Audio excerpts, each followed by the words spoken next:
Okay, hey everybody. We are going to get going with today's math lesson. All right, and today we're going to deal with doing whole number division, but writing it as a fraction. And so we're going to start with a word problem like this. And then you're going to be working on some word problems independently as well. So this question reads, 6 students share 8 apples equally. How many apples does each student get? Okay, so we have 6 students, we have 8 apples, those are the key.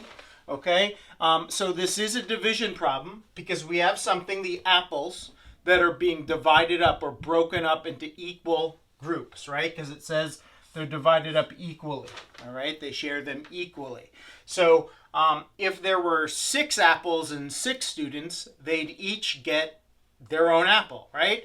But that's not the case. There's 8 apples and 6 students. So they're all going to get their own apple plus a little more, right? They're all going to get more than one whole apple.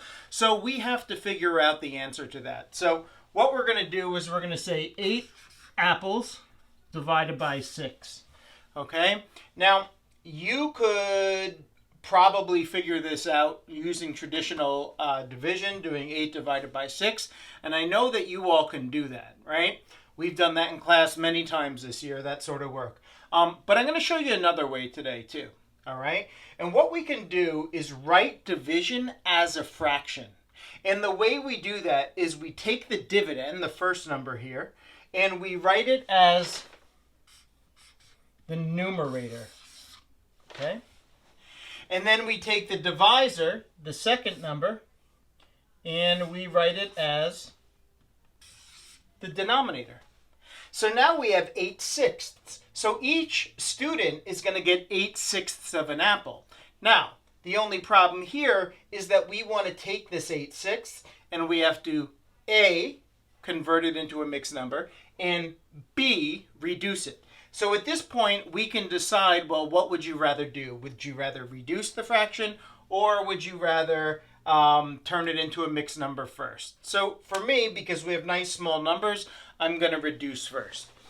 So I'm going to say, okay, what is the greatest common factor between 8 and 6? So I think of my factors of 8, and I have 1, 2, 4, and 8. And I think of my factors of 6, 1, 2, 3, and 6. So my greatest common factor is 2. So I'm going to divide both the numerator and the denominator by 2.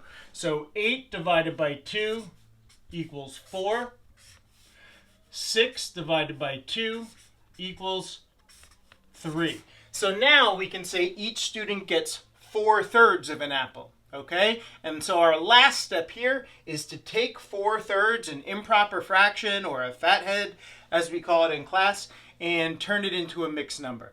And the way that we do that is we divide the numerator by the denominator. So we say 3 goes into 4 one whole time.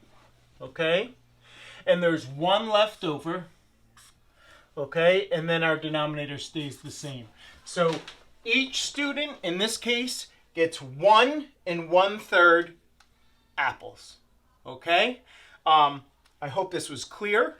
If not, let me know, and we'll work more on it together.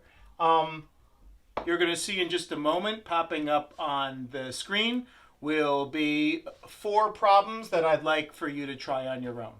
Okay? So give them a try. Let me know how it goes. And, next week we're going to go over them also. Okay? Good luck.